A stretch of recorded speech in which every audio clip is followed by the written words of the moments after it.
ಅಕ್ರಮ ಆಸ್ತಿ ಗಳಿಕೆ ಆರೋಪದಲ್ಲಿ ವೀರೇಂದ್ರ ಬಂಧನ ಕೇಸ್ ಸಿಕ್ಕಿಂನಿಂದ ಬೆಂಗಳೂರಿಗೆ ಕರೆತಂದ ಇಡಿ ಅಧಿಕಾರಿಗಳು 10 ಗಂಟೆಗೆ ಜಡ್ಜ್ ಮನೆಗೆ ಹಾಜರುಪಡಿಸಲು ಸಿದ್ಧತೆ.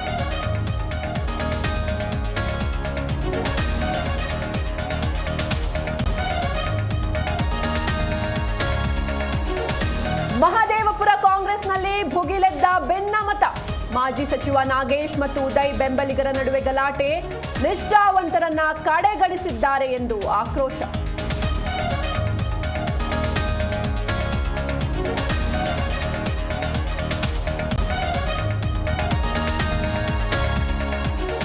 ಸಮೀರ್ ವಿರುದ್ಧ ದಾಖಲಾಯಿತು ಮತ್ತೊಂದು ದೂರು.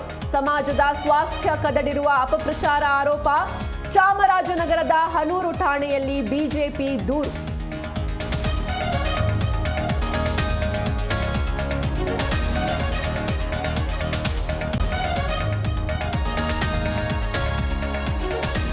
ಧರ್ಮಸ್ಥಳದ ಬಗ್ಗೆ ಅಪಪ್ರಚಾರ ಆರೋಪ. ಇಂದು ವಿಚಾರಣೆಗೆ ಹಾಜರಾಗುವಂತೆ ಸಮೀರ್ಗೆ ನೋಟಿಸ್. ಬೆಳ್ತಂಗಡಿ ಪೊಲೀಸರಿಂದ ಯೂಟ್ಯೂಬರ್ಗೆ ನೋಟಿಸ್.